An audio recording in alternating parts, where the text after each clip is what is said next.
Excelentísimas e ilustrísimas autoridades, señoras y señores, como presidente de Nueva Economía Forum tengo el placer de darles de nuevo la bienvenida al Forum Europa, que organizamos con la colaboración de Asisa, BT y Red Eléctrica de España. Hoy, dentro de nuestra preocupación y seguimiento de la realidad en América Latina, especialmente en Colombia, tenemos el placer de recibir al senador y candidato a la presidencia de la República de Colombia por el Centro Democrático, don Iván Duque, al que va a presentar el que fuera ministro del Interior en tiempos muy difíciles del Gobierno de España, don Jaime Mayor Oreja. Don Jaime, la tribuna es suya.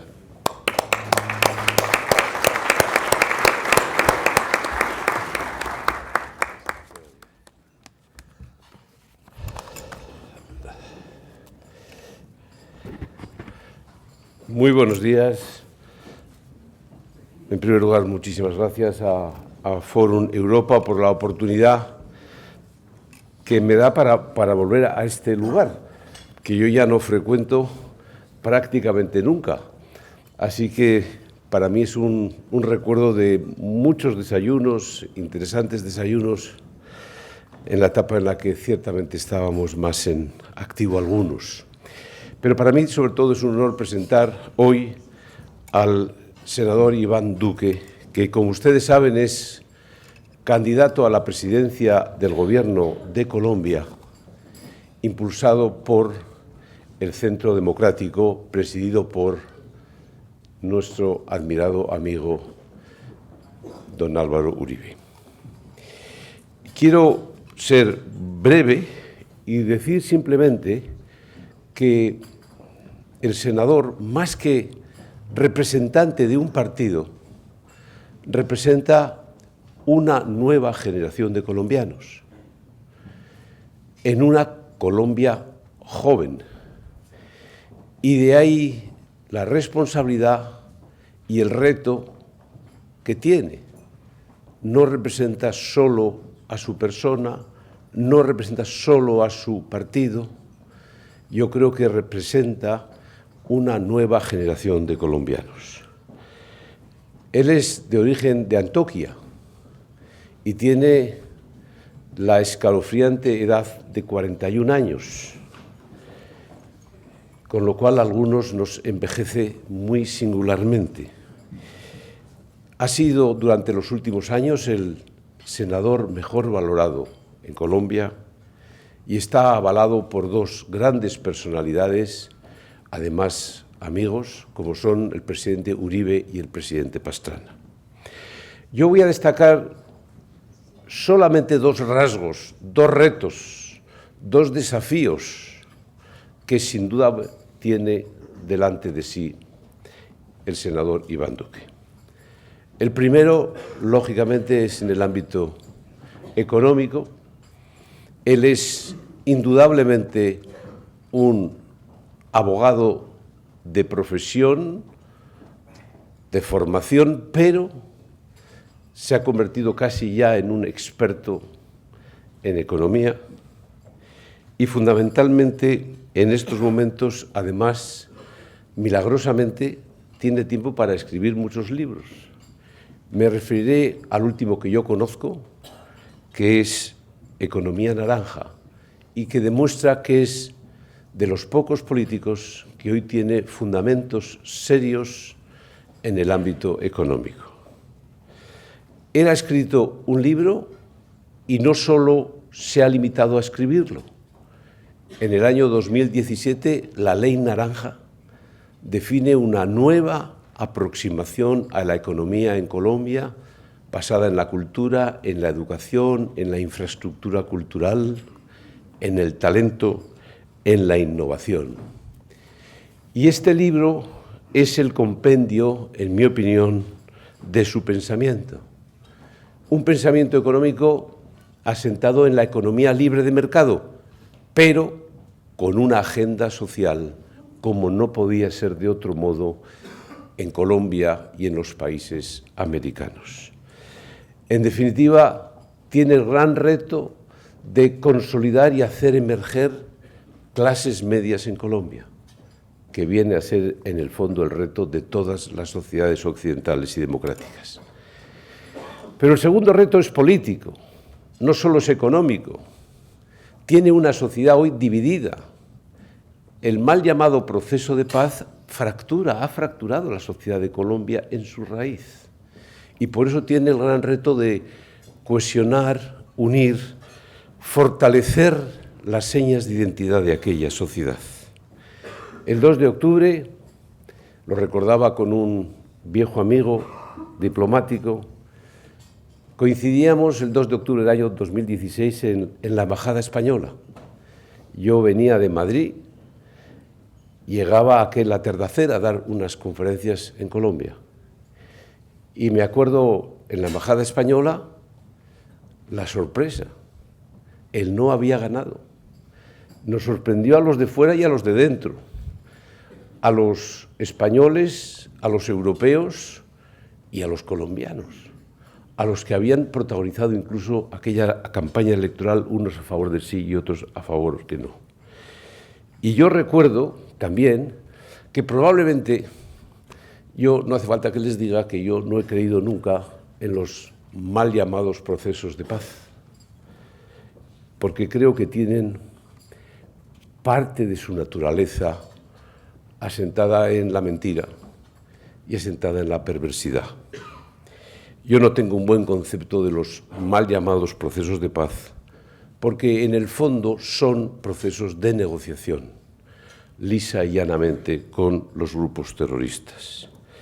Los procesos de paz sabes siempre por dónde arrancan y nunca sabes por dónde culminan. No eres capaz de determinar sus derroteros. Y parte de esa naturaleza perversa, fundamentalmente, es porque la mayoría, la nación, los demócratas, pagan siempre un precio político. Los terroristas dejan de matar, pero la mayoría está obligado a cambiar la sociedad en la que vives en función del acuerdo. Los terroristas dejan de matar, pero el proceso los legitima. Los terroristas dejan de matar, pero la contrapartida es que antes o después los terroristas se acercan al poder. Y este proceso, al final, siempre debilita a la nación, como lo hemos visto con los dos procesos, uno encubierto y otro abierto, el de Ulster y el de España, que al final han culminado siempre en referéndums por la autodeterminación de Escocia y de Cataluña al cabo de los tiempos. Por eso, esto es lo que tiene de naturaleza perversa, porque al final es el fruto de un aburrimiento, de un cansancio, de un empate infinito entre el Estado de Derecho y el grupo terrorista. Quizás estos procesos, puedo aceptarlo, son inevitables, pero tienen que ser corregidos. Tienen que ser corregidos a tiempo, y ese es el gran reto que tiene nuestro amigo senador, porque tienen esa naturaleza perversa que les lleva a la injusticia, es decir, a la impunidad, y eso es lo que hay que corregir.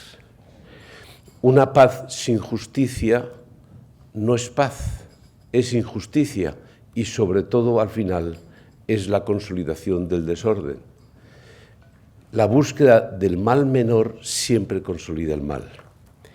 Y por eso, una paz sin justicia divide profundamente una sociedad, en su raíz, en la conciencia, en este caso, de los colombianos. Este es el gran reto que va a tener Iván Duque. Este también es el reto de su generación, que fundamentalmente va a consistir en atreverse a decir la verdad, buscar la verdad, que es la mejor manera, la única manera de alcanzar la paz. Y señoras y señores, Colombia, diré, por lo que conozco, es una de las naciones más bellas del mundo y con más posibilidades del mundo. Y además, Colombia es una de las naciones que más quiere a España, que más nos quiere a los españoles. y por eso está llena de posibilidades, también para los españoles, pero por eso también está llena de riesgos. Toda aquella nación que tiene posibilidades tiene riesgos. Y por eso es tan importante entender la encrucijada histórica de una generación que Colombia tiene delante de sí en el año 2018. No solo tiene elecciones presidenciales, tiene previamente elecciones a las dos cámaras, al Congreso y al Senado.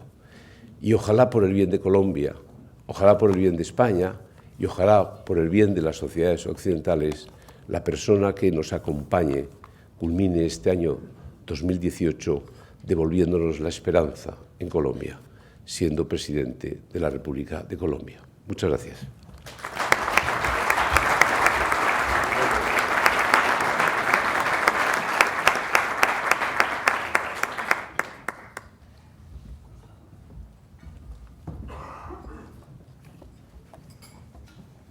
Muy buenos días. Es un gran placer para mí estar acá en este maravilloso evento organizado por el Foro Europa. Doctor José Luis, mi honor estar acá con usted. Ministro Mayor Oreja, muchas gracias por su amabilidad, por su compromiso con mi país. Me honra mucho estar con todos ustedes. Yo ayer llegaba al Reino de España, llegaba a Madrid y recordaba la importancia que tiene nuestra relación bilateral Colombia-España. España ha sido un aliado importante en el desarrollo de Colombia.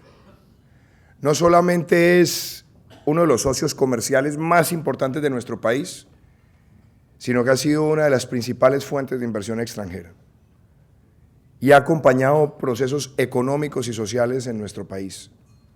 Razón de más para decirles que mi presencia hoy no es simplemente venir a compartirles con ustedes una visión de lo que yo quiero o queremos para Colombia, sino una invitación fraterna a que sigamos fortaleciendo los lazos entre nuestro país con esta maravillosa sociedad.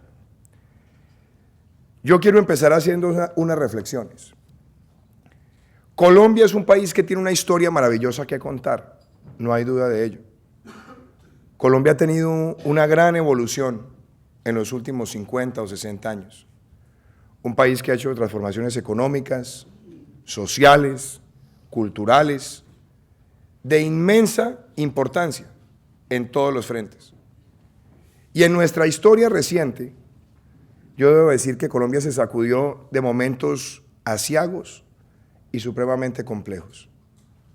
Nosotros en el año 2001-2002 éramos un país golpeado cruelmente por la violencia. Más de 350 alcaldes no podían gobernar desde sus cabeceras municipales. Cerca de 150 alcaldes regionales no contaban con la presencia de un solo miembro de la fuerza pública.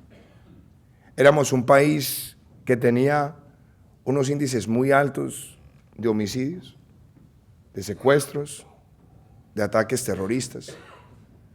Y además de eso, habíamos visto cómo la violencia deterioraba el empleo. Habíamos visto cómo la violencia había erosionado la inversión y cómo nuestro país estaba anclado en ser una especie de enclave, por llamarlo así, de la pobreza, porque el ingreso per cápita en ese momento escasamente superaba los $2.300. ¿Qué pasó en Colombia? Se hicieron importantes reformas entre el año 2002 y el año 2010 que le permitieron a Colombia, primero, aceptar que la seguridad era un bien público y que como bien público la seguridad no es ni de izquierda ni derecha, sino es un fundamento para poder ejercer libremente la democracia. Y así se fijaron una serie de políticas de cooperación entre la ciudadanía y la fuerza pública que en un lapso de 8 años llevaron a reducir los índices de homicidio en el país a más de un 50%, reducir el secuestro más de un 80%, reducir los ataques terroristas más de un 90%, generar una altísima confianza de inversión, que llevó a que el país prácticamente triplicara la inversión extranjera directa. Y lo más importante, el país no solamente aumentó su ingreso per cápita, sino que dinámicamente generó una actividad exportadora sin precedentes. Esas son historias de éxito de Colombia, que también venían acompañados de grandes logros sociales en materia de cobertura de salud y de educación.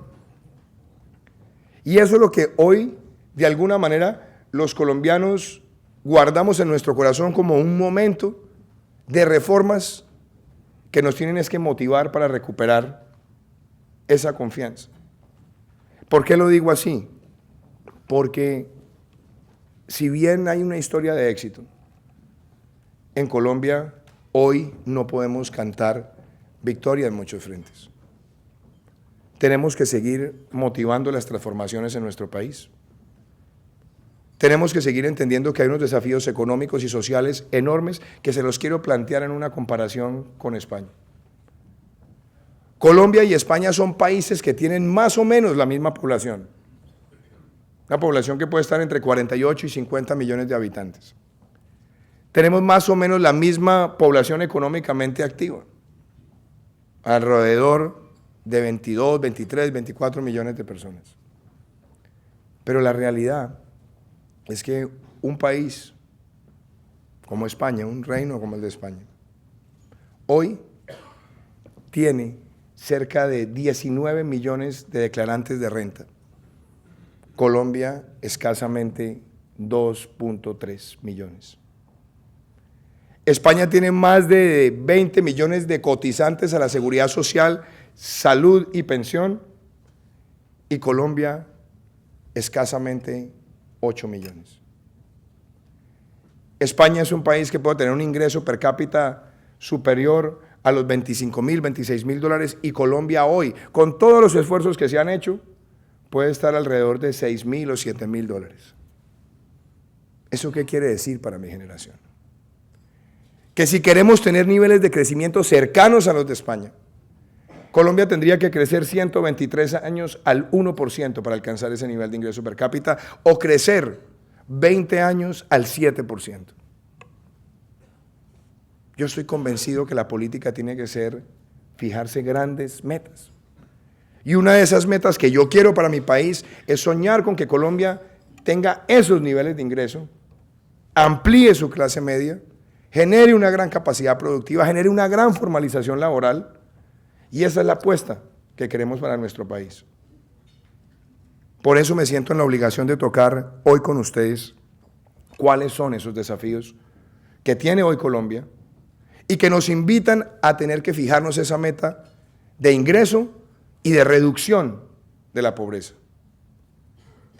Los primeros retos que yo quiero tocarles a ustedes son retos económicos. Sí, es cierto, Colombia hizo grandes transformaciones, grandes reformas. Hoy tenemos flujos muy importantes de inversión de todos los lugares del mundo. España es uno de los países con más inversión en Colombia. Pero no nos podemos llamar a engaño. Hay algunas cosas que han fallado, y han fallado recientemente. En el gobierno del presidente Álvaro Uribe, la seguridad democrática permitió que se abriera una oportunidad sin igual en el sector minero energético. Colombia era un país que producía menos de 550.000 barriles día. Y la seguridad con las reformas regulatorias de energía permitieron que la inversión llegara y que el país en un periodo de 8 años superara la producción a más de 900.000 barriles de petróleo diarios. Reforma casi que milagrosa en un periodo tan corto. ¿Y entonces qué pasó? El petróleo en nuestro país empezó a representar más del 56% de las exportaciones, más del 40% de la inversión extranjera directa, más del 35% de la capitalización en el mercado bursátil colombiano provenía del sector, y más del 40% del mercado de divisas del país estaba dependiendo del sector. Y claro, se genera una bonanza, se genera un ambiente de bonanza, pero ese ambiente de bonanza, si no se maneja bien, puede conducir a grandes desilusiones. ¿Y cuáles son esas desilusiones? La primera que hay que entender que Colombia es un país con gran potencial petrolero, pero no es un país petrolero. Nuestras reservas son para menos de 7 años y además el 70% de los campos de explotación petrolera en Colombia producen menos de 1.000 barriles al día. Pero como estábamos en la bonanza, fiscalmente el gobierno planificó que el precio del petróleo se mantendría a $100 por barril durante los próximos años y cometió el grave error de ampliar los gastos permanentes con la bonanza transitoria de un producto para el cual no somos autosuficientes. Pero esos errores no se notan en las épocas de bonanza. Sorpresa, se caen los precios del petróleo y entonces lo que decide hacer el actual gobierno es sustituir petróleo por más impuestos, en un momento donde la economía colombiana empieza a desacelerarse. El sistema tributario colombiano, cuando se cae el precio del petróleo, empieza a mostrar sus flaquezas estructurales. Tenemos un régimen tributario que se ha vuelto muy doloroso para las empresas y que además de eso afecta la competitividad, la productividad, la inversión y el ahorro. Razón de más para plantear una urgente reforma en esos frentes. Nos hemos dado cuenta hoy, después de haber pasado o de estar viviendo la resaca de esa bonanza, que nuestro país tiene en 15 productos más del 70% de sus exportaciones.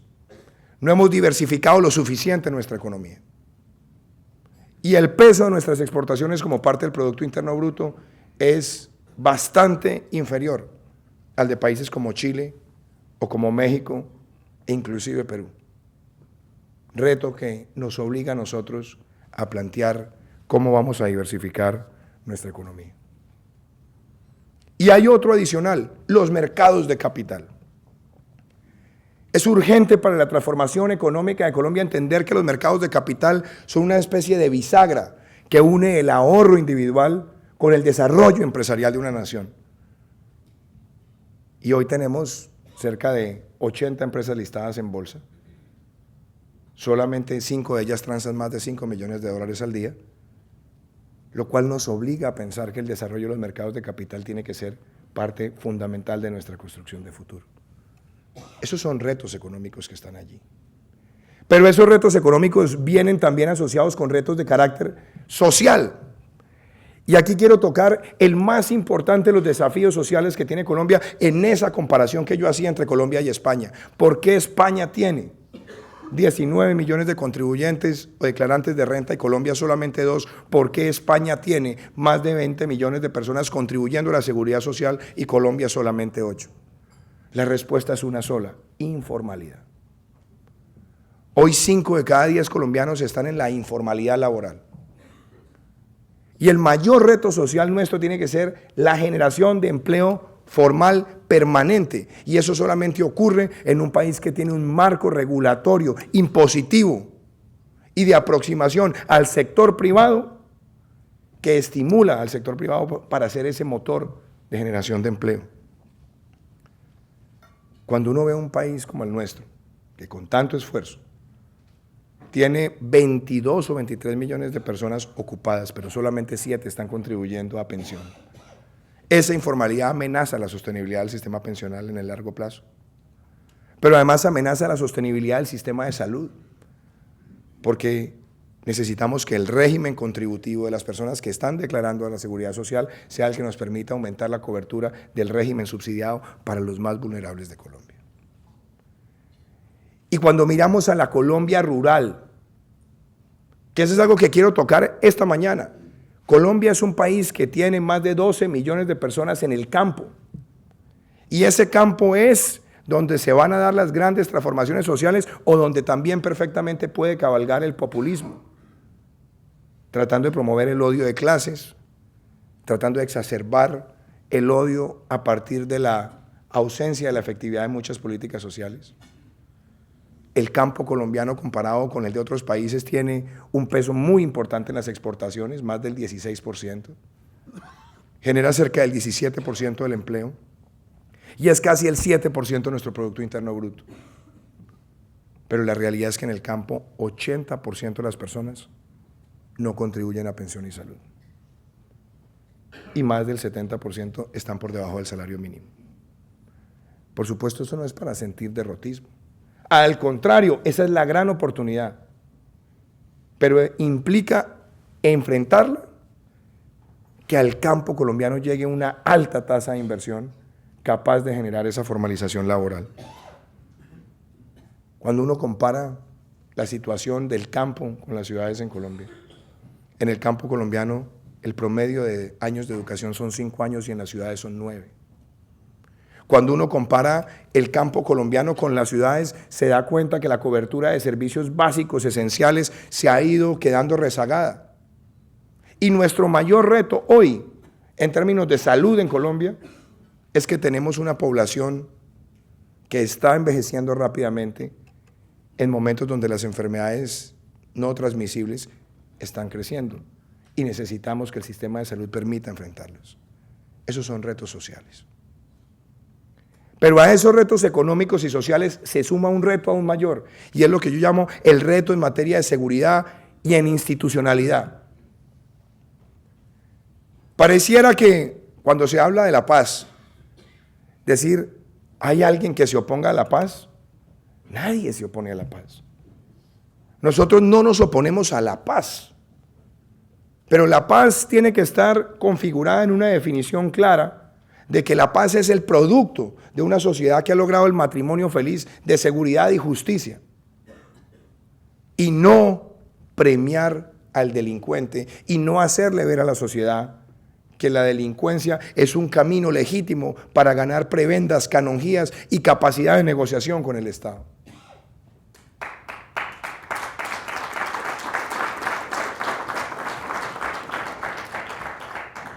Colombia ha venido teniendo una serie de procesos, uno muy reciente con las FARC. Nosotros nunca nos hemos opuesto a la desmovilización, el desarme y la reinserción. Pero no nos llamemos a engaños.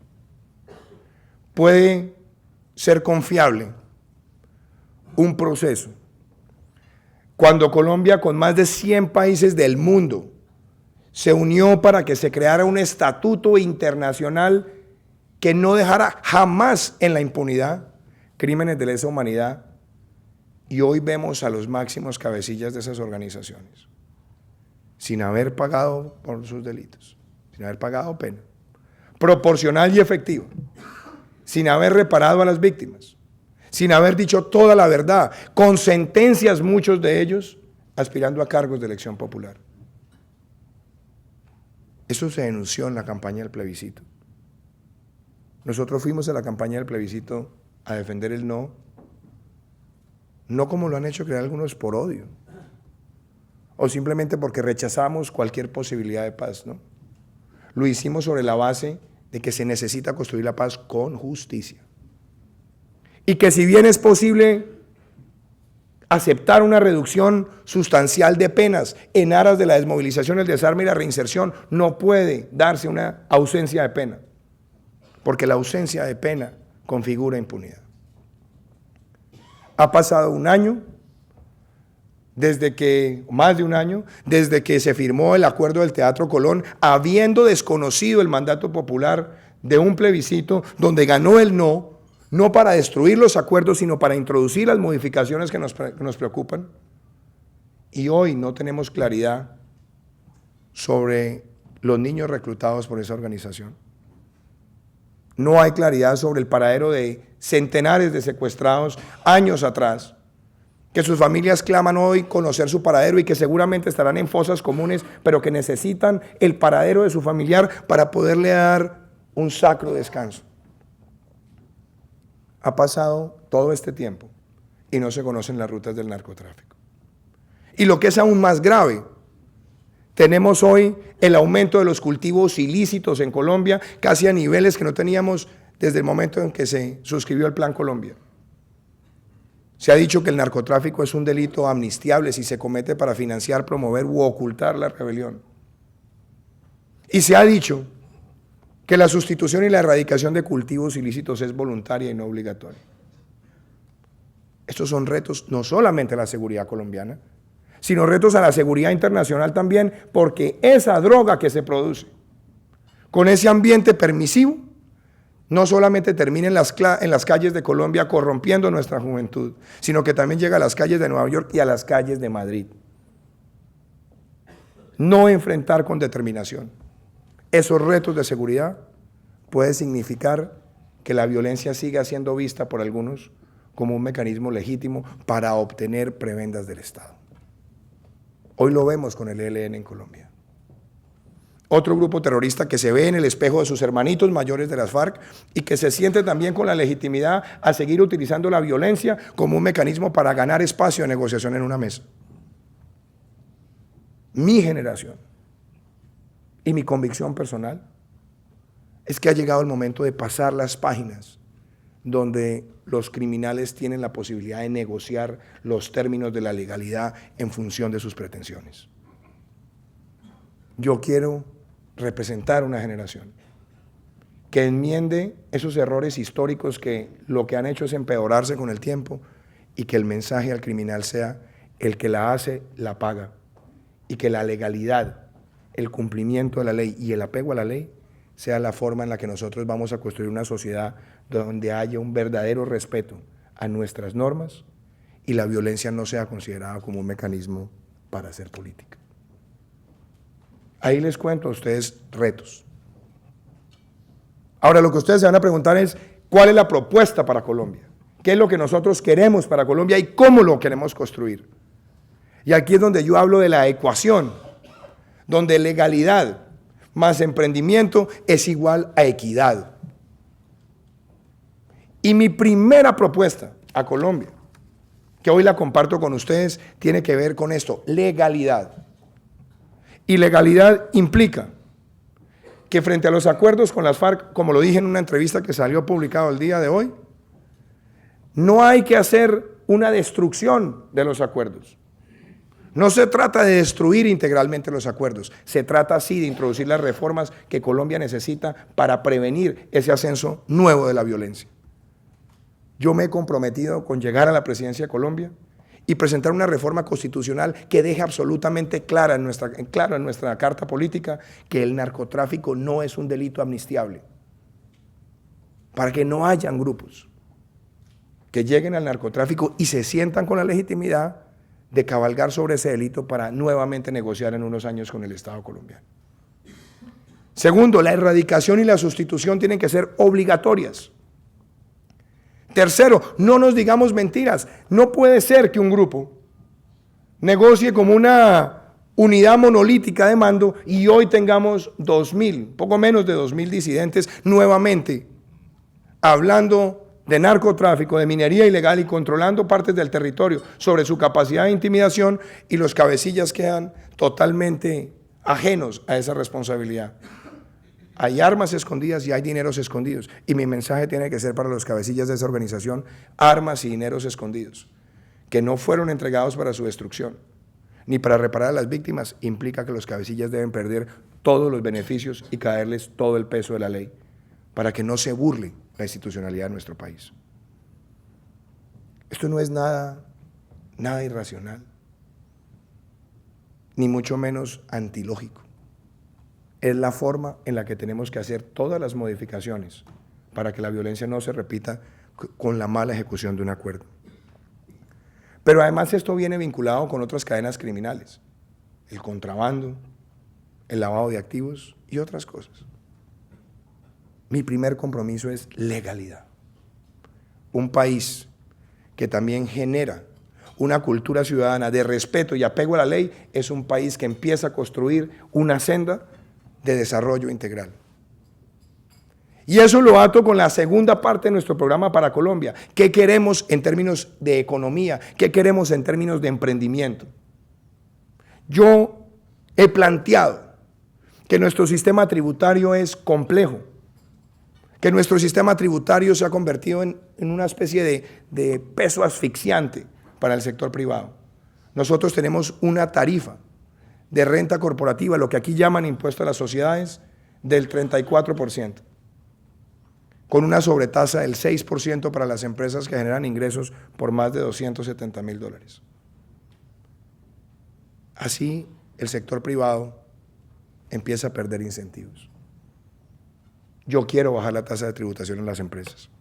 Yo quiero bajarla a una tasa de tributación competitiva. Y para hacerlo, la reforma fiscal que estamos proponiendo empieza por la eliminación de todos los gastos innecesarios en el gobierno central, por una reforma a la administración pública que haga más eficiente el gasto de funcionamiento y, por supuesto, una lucha eficaz contra la evasión de los impuestos de renta y de IVA, que hay que reducirlos en un 50%. Eso nos dará los recursos suficientes para que esa reforma fiscal venga acompañada de un gran incentivo a la inversión, de defender la seguridad jurídica de los empresarios en Colombia, nacionales y extranjeros, y generar un estímulo a la inversión que se traduzca en más empleo y en un mejoramiento de los salarios de los trabajadores en Colombia. Pero por supuesto tiene que ir también de la mano con que enfrentemos la hiperregulación. España no ha sido la excepción de la hiperregulación, eso es una tendencia mundial. Ayer hablábamos con los dirigentes empresariales y nos decían sobre la inflación normativa. Pero en el escenario colombiano hemos tenido más de 17.000 decretos en los últimos 14 años, más de 68.000 resoluciones, más de 2.000 circulares. Mi meta es desregular y tener además una idea clara de que si alguien presenta una regulación en un gabinete, tiene que presentar al mismo tiempo dónde va a eliminar 3, para que tengamos un ambiente propicio al desarrollo de los negocios. Y la ventanilla única de comercio y emprendimiento para que la tecnología permita que el empresario prospere en nuestro país, facilitándole su acceso al Estado. Y tiene que ver con una mentalidad también que queremos sembrar nosotros desde el Estado. El empresario no puede seguir visto como una especie de vaca lechera que la ordeña el Estado en función de sus necesidades de gasto. El empresario tiene que ser visto como ese gran aliado para el desarrollo en un país, y el Estado tiene que facilitar el éxito del empresario, porque el éxito del empresario es el éxito de la sociedad colombiana y debe ser también el éxito de los trabajadores. Esto para mí es lo más importante de esa agenda económica. Claro, diversificando las exportaciones, claro, estimulando los mercados de capital, claro, y por supuesto, estimulando los fondos de inversión, repatriando capitales, pero dándole plenas garantías al inversionista, que cuando llegue en Colombia, su mentalidad de largo plazo se va a cumplir. Y ese es el camino para la equidad. Si la legalidad y el emprendimiento tienen como fin la equidad, aquí es donde nosotros tenemos que plantearle a Colombia tener empleos formales de manera acelerada en los próximos 4 años, con un mercado laboral dinámico, con un país que supere ser hoy una de los grandes ejemplos de desempleo juvenil en América Latina con un 16%. Pero si esa legalidad y si ese emprendimiento se traducen en una formalización del mercado laboral, yo les aseguro a ustedes hoy que Colombia empezará a construir ese camino para tener el ingreso per cápita de una nación como España en las próximas 2 décadas. Y mi compromiso con lo social, porque aquí quiero ser muy franco. El populismo en América Latina es una amenaza real. El populismo es pan para hoy, hambre para mañana. El populismo quiere hoy cabalgar en las regiones apartadas de nuestro país, estigmatizando al empresario, estigmatizando sectores de la economía y promoviendo la supuesta protesta social. ¿Para qué? Para fomentar el caos y construir sobre el caos. Si nosotros llevamos inversión al campo colombiano y damos exenciones tributarias a las empresas que desarrollen agroindustria de la mano con los pequeños productores, así le vamos a arrebatar al populismo la posibilidad de sembrar el odio de clases, porque la fraternidad entre el empleador y el empleado empieza con esa calidad de la inversión. Yo estoy planteando 2 grandes reformas en Colombia en materia social que se las cuento rápidamente, una en educación y otra en salud. Un niño con hambre no aprende. Un niño con hambre no puede desarrollar corteza prefrontal del cerebro para el aprendizaje necesita los micronutrientes. Mi reto es una agenda social que llegue a los lugares más apartados y más vulnerables de Colombia con esa nutrición y que nos permita cerrar la brecha entre ricos y pobres en materia de educación, llevándole a esa población vulnerable de Colombia la educación preescolar que hoy no tiene y que muestra el rezago en las pruebas internacionales. Promover una jornada única en los colegios de 7 horas y no de media jornada como tenemos hoy, que perpetúa la trampa de la pobreza con los niños que no tienen la educación preescolar. Promover la doble titulación, que los bachilleres que están desertando del sistema tengan en una mano el título de bachiller y en la otra el título de técnico. Y claro, aumentar la cobertura universitaria.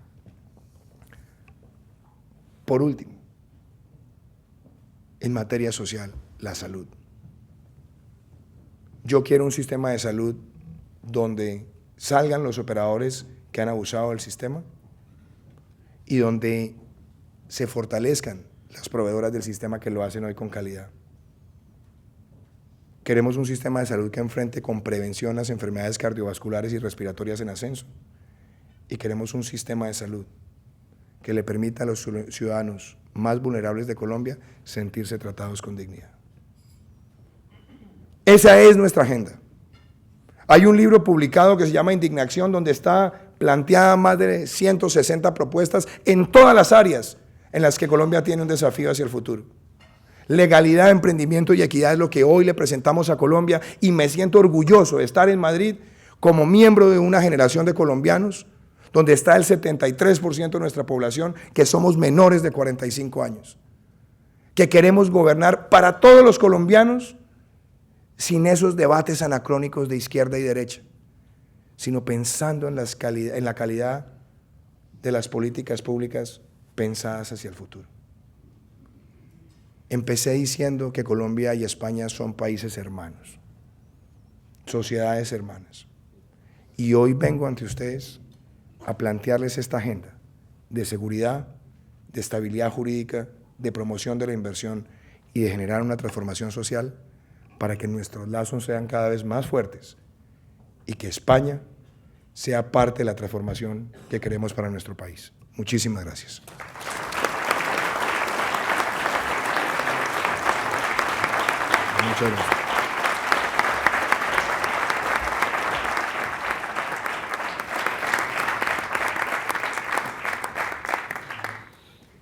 Muchas gracias. Muchas gracias, don Jaime, por la presentación. Muchas gracias, senador. Rosario Yagüe le pregunta, en primer lugar, ¿qué es eso de la economía naranja a la que usted dedicaría un Consejo Nacional y un viceministerio? Ya sabe usted que el naranja es el color de Ciudadanos. En este momento, una amenaza electoral para el Partido Popular, incluso para el PSOE. Y por su lenguaje, incluso por su compostura física, se podría decir que usted es el Rivera colombiano, o Rivera usted aquí. Bueno, yo no voy a entrar en asuntos electorales aquí en España, pero yo voy a decir una cosa con gratitud. Por aquí estaba el exministro Molina de Cultura. Allí está. Que además le quiero hacer este reconocimiento público, ministro. La economía naranja es, de alguna manera, la continuidad del fenómeno de las industrias culturales en lo que ustedes son líderes mundiales. El ministro Molina participó en un foro que organizó Enrique Iglesias y la CEGIP hace unos 5 años. Y ese día planteé que América Latina tenía que mirar hacia las industrias creativas como una oportunidad de transformación social. Usted me apoyó en ese momento, ministro, y se lo agradezco profundamente. Y lo hicimos desde el Banco Interamericano de Desarrollo, siendo yo director del área cultural. Y la economía naranja hoy prácticamente integra 4 grandes sectores. Por un lado, todo el patrimonio ancestral. Festivales, carnavales, gastronomía, museos, centros arqueológicos, que tienen una gran conexión con el turismo y que son dinamizadores de empleo e inversión. Segundo, las artes. Artes escénicas, teatro, danza, títeres, ópera, zarzuela y demás. Artes visuales, pintura, escultura, fotografía y otras. Un tercer sector donde están los medios, radio, televisión, cine, medios digitales, y una cuarta donde están las creaciones funcionales, arquitectura, diseño, donde tenemos publicidad. Y todos esos sectores en un país como Colombia representan más de lo que aporta el café o la minería a nuestro PIB. El reto es cómo la vamos a impulsar. Entonces la economía naranja es reconocer eso, tener un marco de aplicación económica, de fomento a la inversión, de generar cooperación, y yo estoy seguro que ahí hay una parte fundamental de lo que va a ser un sector de servicios muy dinámico en nuestro país frente al mundo. Entonces ahí contesto esa parte. Lo del color naranja es una feliz coincidencia, podría decir uno. También lo tuvo Ciudadanos, Ciudadanos lo tiene ahora, lo tuvo Centro Democrático. Bueno, mi partido no tiene como uno de sus colores oficiales el naranja. Yo he venido utilizando el naranja por la economía y por la ley naranja que sacamos, pero yo voy a decir simplemente una anotación para no meterme en honduras de carácter político acá. Yo creo que es muy importante que independientemente de las, digámoslo, controversias que se puedan suscitar dentro de una ideología de centro-derecha, lo importante es que los países y los partidos generen nuevos liderazgos en la política. Los nuevos liderazgos en la política, liderazgos sensatos, liderazgos que estén valorando las reformas económicas, que estén pensando en una agenda social desde la economía de mercado y que estén defendiendo la institucionalidad, son positivos. Y yo creo que es muy importante que esos liderazgos que los tiene el PP, que también los tiene Ciudadanos, sean motivo de orgullo de la sociedad española. Yo me siento muy contento de ver esos liderazgos emergentes y creo que hay mucho que aprender de la formación que tienen los partidos en nuevos liderazgos en España. Entonces, dejémoslo hasta ahí, doctor José Luis, para que no me pregunte más sobre semejanzas. Yo no sé si yo sea el Rivera colombiano, lo que sí le quiero decir, soy el Duque, candidato del Centro Democrático, y me siento feliz de estar en España compartiendo con ustedes. Muchas gracias. Don Domingo Fuertes le pregunta qué alianzas electorales y postelectorales puede haber en Colombia y a quién realmente tiene usted como principal adversario. Al final se verá usted frente a frente con Jorge Fajardo, al que muchos... Sergio Fajardo, al que muchos ven como futuro aglutinante de la izquierda colombiana. Primero, las coaliciones son muy importantes en política. Las coaliciones que se hacen por principios, por proyectos, con una visión de futuro, no las alianzas que se hacen sobre repartijas burocráticas, ni sobre participación en el gabinete. Yo creo que lo importante son las alianzas que se hacen en torno a principios, y a mí me complace que nosotros hayamos avanzado mucho con el expresidente Pastrana, a quien admiro profundamente, a quien respeto profundamente, con la doctora Marta Lucía Ramírez, una mujer con un gran compromiso con Colombia, con el doctor Alejandro Ordóñez, que fue Procurador General de la Nación. Con ellos empezamos a forjar una alianza. Hay momentos que a veces presentan tensión y demás, pero tenemos que trabajar para que esa alianza se fortalezca. ¿Quién será su candidata o candidato vicepresidencial, Marta o Alejandro? No, es que yo creo lo siguiente. Yo he dicho esto públicamente. Yo quiero que tener una compañera de fórmula que sea mujer. Yo quiero llevar conmigo la primera mujer vicepresidenta de Colombia y trabajar en equipo. Pero yo no estoy hablando de nombres puntuales porque me parece que no es ni siquiera el momento. Lo que sí quiero decir es, la alianza tenemos que preservarla, haremos todo lo posible por preservarla. Yo mandé una carta antes de venir a España invitando a fortalecer esa alianza y tenemos que procurar que se mantenga unida. Y en cuanto a los adversarios, yo voy a decir una cosa. La política hoy no puede hacerse en función del adversario. Nosotros hicimos una precandidatura en el partido, la ganamos. ¿Haciendo qué? Recorriendo Colombia con un programa, hablando de nuestras propuestas. Mi mayor obsesión hoy es que la ciudadanía se conecte con nuestras propuestas, a que yo haga política en función o en crítica a los adversarios. Mi generación está cansada de esas disputas entre personas, y lo que más espera es una propuesta integral para Colombia, y yo me he planteado y lo he dicho públicamente. Yo voy a construir esta candidatura todos los días, es con el programa, y si me atacan, más propuestas. Y si me siguen atacando, más propuestas. Y si me atacan con bajezas, respondemos con altura, pero nuestro reto es presentarle a Colombia una política con principios y con propuestas, y así pensamos ganar la presidencia de Colombia. Muchas gracias. Lázaro San Juan Le pregunta qué contactos está desarrollando usted estos días en Madrid, si ha visto o verá a Rajoy y a Aznar, algo con otros partidos políticos y con empresarios y agentes sociales. Hemos tenido una agenda maravillosa y aprovecho para agradecerle también a mi buen amigo Pedro Santos, que nos ha ayudado en hacer una agenda muy completa. Hemos hablado con dirigentes políticos y empresariales. Ayer tuvimos una gran reunión con el presidente Aznar, con quien compartimos muchas ideas sobre Colombia, sobre América Latina, sobre Venezuela. Y hoy vamos a estar, pues obviamente en este foro, vamos a estar reunidos con dirigentes de opinión, con académicos y también con algunos líderes políticos de España. Para mí esta visita es fundamental. De ustedes no me lo creerían, hace 2 o 3 días estábamos en la Colombia profunda y hoy en 2 días estamos acá en España. Para mí, como diría Kenichi Ohmae, se trata de actuar localmente y pensar globalmente. Entonces, estar aquí, plantear nuestras propuestas, invitarlos a que conozcan nuestro programa es fundamental y eso es lo que estamos haciendo y me siento muy complacido de esta maravillosa agenda. Desde el tema de Venezuela, Miguel Otero, editor de El Nacional, exilado en Madrid, le pregunta por qué muy pocos en Colombia, cuando se habla del proceso de paz, no toman en cuenta ni los arsenales de armas ni los territorios controlados por las FARC y el ELN en territorio venezolano. José Luis Sanchís, de la Fundación Ortega Marañón, dice: la coyuntura política y económica de América Latina puede afectar fundamentalmente al resultado electoral, sobre todo la situación en Venezuela. ¿Cómo puede afectar a su campaña la actividad del Gobierno de Venezuela? Los dos temas resolvámoslos o abordémoslos de la siguiente manera. Lo que pasa en Venezuela repercute en Colombia, lo positivo y lo negativo. Yo soy un hermano país con el que tenemos muchísimos lazos comerciales, económicos, sociales, en fin.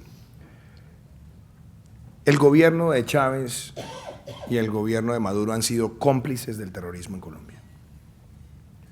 Han permitido el abastecimiento de armamento, han permitido flujos de recursos para esas organizaciones criminales y hoy son sus principales socios en la actividad del narcotráfico. Además de eso, lo que hay en Venezuela es una dictadura oprobiosa, un sátrapa que de manera sistemática está cometiendo toda suerte de delitos contra su población.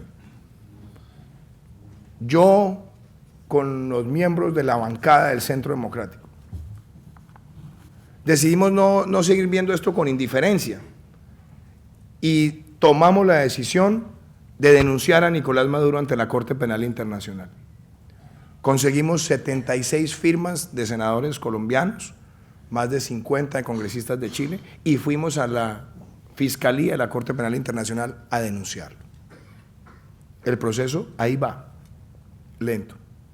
Necesitamos que un jefe de Estado contribuya a solicitar esa investigación formal para que lo acelere. Y hasta ahora no lo hemos visto. Y lo digo acá en Madrid. Si no lo hay de aquí al mes de agosto, y con la fortuna de Dios y el apoyo del pueblo colombiano, soy presidente de Colombia, lo haré personalmente. Pero no voy a ser cómplice de una dictadura que está acabando con Venezuela.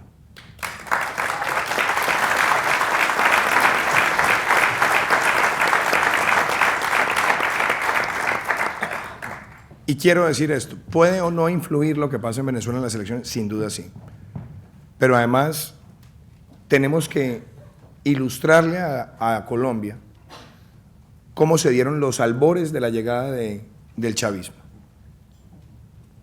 El chavismo llegó a la presidencia de Venezuela exacerbando odios de clases, pero de una manera muy soterrada, pero lo hacían sobre la base de una economía con un crecimiento mediocre, sobre la base de un deterioro en muchos programas sociales y sobre la base de la corrupción política.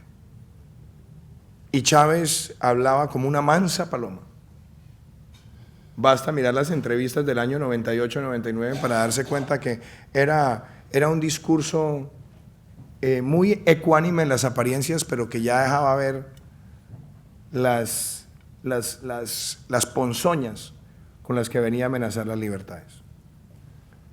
Nosotros en Colombia no podemos dejar que el populismo cabalgue, y el populismo va a intentar exacerbar la lucha de clases, seguramente, sobre la base de una economía que se está desempeñándose de manera bastante mediocre hoy, que hay programas sociales que no están permeando en muchos sectores de la población y que hay además un deterioro de la clase política. Por eso nosotros estamos presentándole al país este programa. Pero a mí me parece muy importante hacer esa pedagogía en Colombia y que nosotros tengamos absolutamente claro que esta generación, de la que yo hago parte, es la generación que va a impedir que el populismo gane en Colombia. Y por eso el programa que estamos presentando es para que ese espejo de Venezuela no llegue a nuestro país. Y también quiero decir una cosa. En Venezuela hay presos políticos con los cuales el gobierno está negociando, intimidándolos, torturándolos. Y yo respeto que haya líderes que quieran propiciar el diálogo para tratar de resolver problemas en Venezuela. Pero sí quiero mandar un mensaje también muy claro. Cualquier invitación al diálogo que hagan líderes internacionales tiene que hacerse sobre una premisa, y es la liberación inmediata de los presos políticos, porque no se pueden utilizar personas que han sido avasalladas por un régimen opresor como un mecanismo de negociación política. Eso no puede ser permitido. Y hago el llamado a esos líderes que fomentan el diálogo para que tengan como exigencia la liberación inmediata de esas personas. Muchísimas gracias. Karin Chufi le pregunta qué va a pasar con los políticos corruptos, qué medidas va a adoptar para ello si usted sale elegido. Germán Aguirre dice, ¿cómo va a combatir usted la corrupción? Corrupción. Para mí la corrupción es un mal endémico, y como mal endémico tenemos que enfrentarlo desde medidas estructurales y de comportamientos sociales hasta medidas muy propias de la actividad de la gestión pública. Yo he dicho, nosotros tenemos que partir de la premisa que si educamos bien al niño no tenemos que castigar al adulto. Y para eso yo he dicho, vamos a retomar desde edad temprana en el sistema educativo colombiano las cátedras de cívica y de urbanidad, para ir formando esos valores en complemento con la familia. Eso como una medida de largo plazo, de largo aliento para formar conducta. Pero quiero presentarles a ustedes 5 temas de agenda. Primero, hay que empoderar a la ciudadanía para denunciar la corrupción.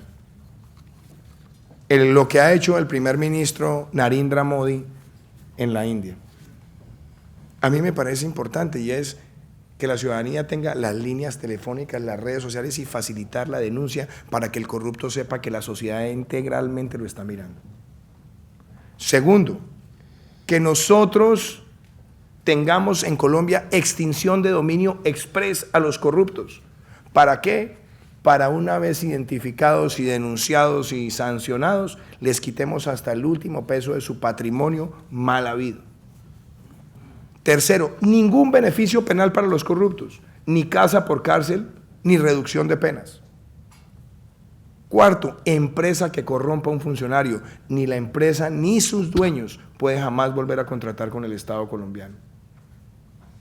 Incrementar todos los niveles de transparencia en el Estado para que las reuniones entre poderes sean públicos.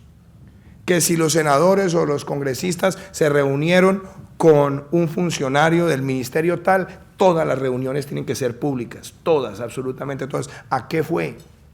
¿Cuántas veces? ¿Y cuál es la conclusión de esas reuniones? Para que no haya brumas en la relación entre poderes. Y por último voy a decir eso, en Colombia hay un término que se ha acuñado que se llama mermelada,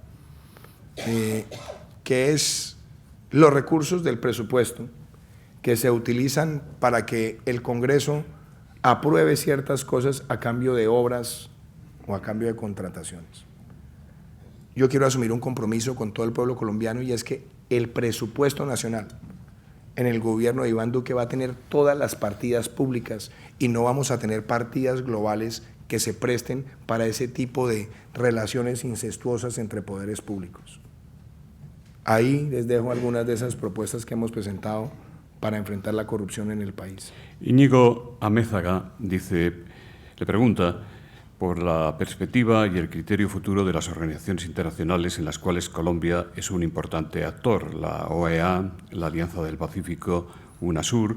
También le pregunta por la colaboración con la Unión Europea como imagen de progreso y estabilidad. Alejandro Rodríguez dice, ¿cuáles serán sus prioridades en materia de política exterior?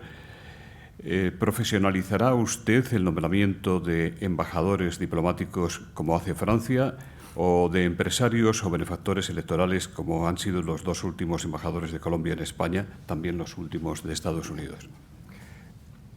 Yo empiezo por esto.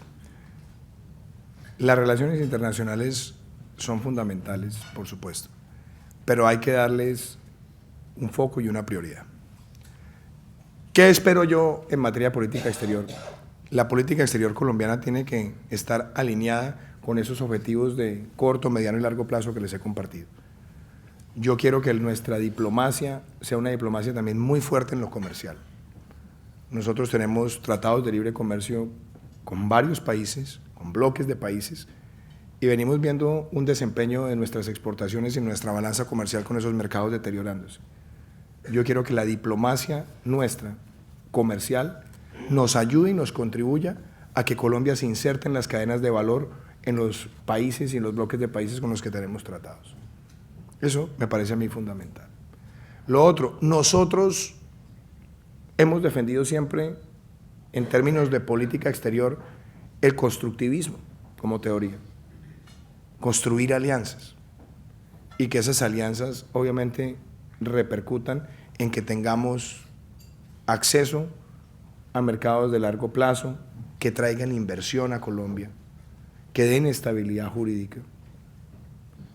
Y ya en términos del multilateralismo, el multilateralismo se debe fortalecer sobre la base de principios. Yo creo en el trabajo de la OEA.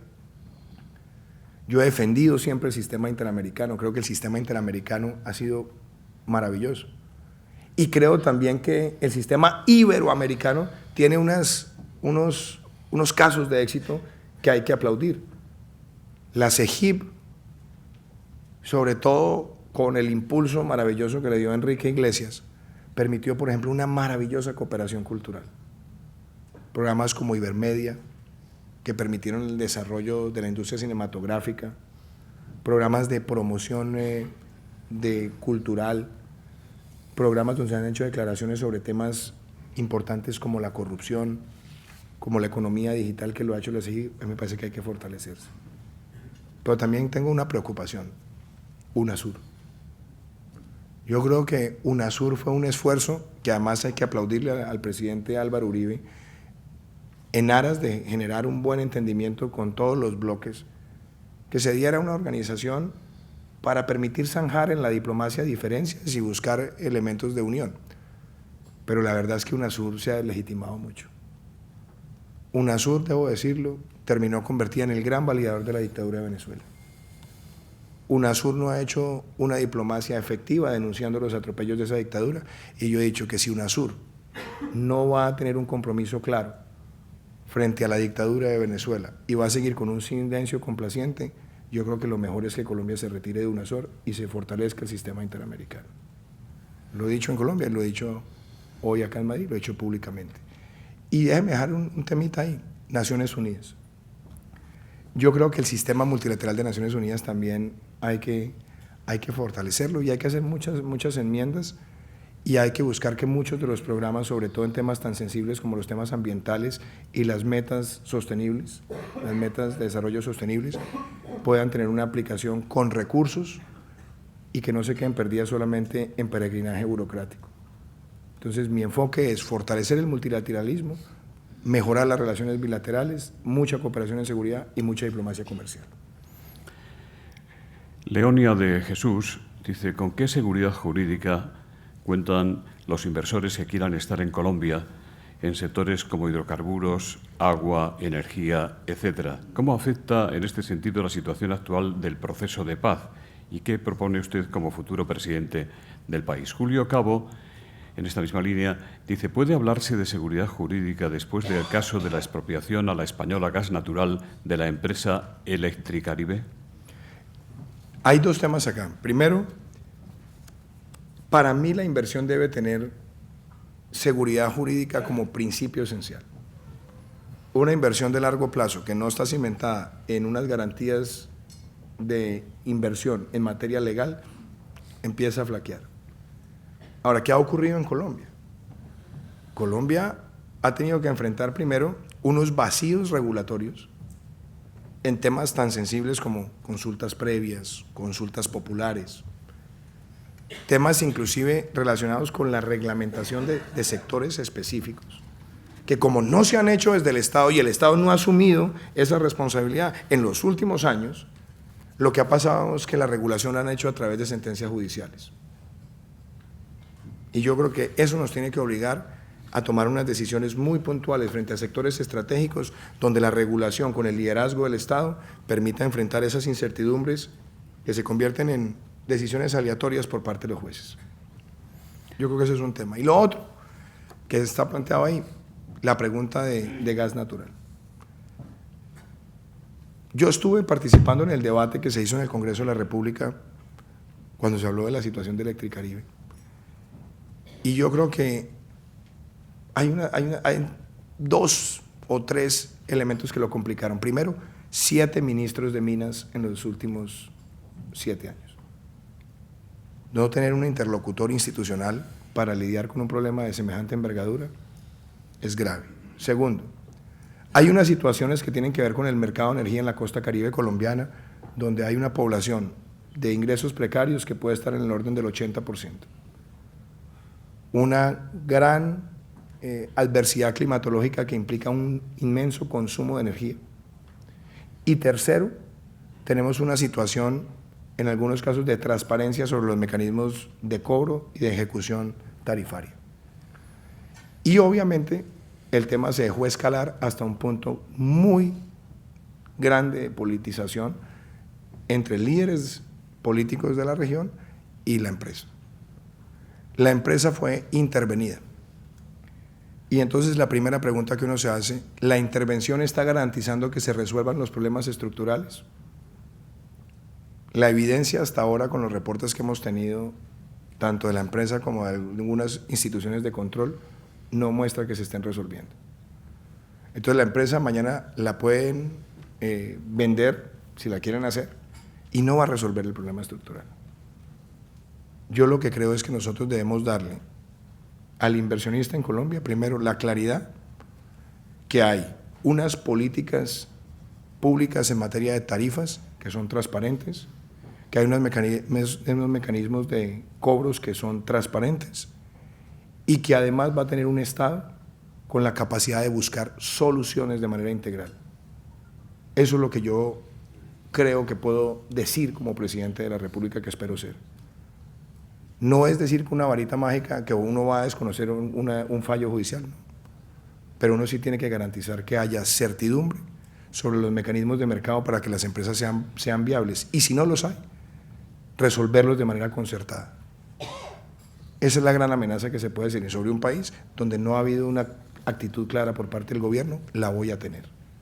Yo creo que el inversionista en Colombia debe tener certeza jurídica y que además las disputas que pueda tener con el Estado colombiano se puedan resolver de manera transparente y de manera constructiva y no dejar que los problemas envejezcan mal. El gobierno del presidente Uribe frente al tema de Electricaribe logró abordar 3 cosas: fondos de compensación donde había brumas tarifarias, fondos de atención en las zonas apartadas donde teníamos complejidades de pago y además planteó algo muy importante que era la venta prepagada de energía que permitía consolidar el servicio con menor impacto moratorio. Esas son medidas que yo consideraré evaluar como presidente de la República. Javier Ortega le pregunta si considera usted admisible que un Estado negocie y claudique con quienes han dado un golpe de Estado desde las instituciones, como lo ha ocurrido en Cataluña, o considera que la firmeza es la fortaleza de la nación. También hay otra pregunta sobre este tema de Cataluña. Miriam Fernández Mata dice, ¿cómo valora el desafío secesionista catalán? ¿Cree que el Gobierno está haciendo todo lo que debe y puede? Mi respuesta, y quizás esta va a ser la más breve de las que usted va a recibir de parte mía, pero creo que la respuesta mía lo resume todo. La unidad de España y la unidad de Europa es fundamental para el mundo. Yo creo que así nosotros debemos entender la situación. La unidad de España es para Colombia, para América Latina y para el mundo entero fundamental.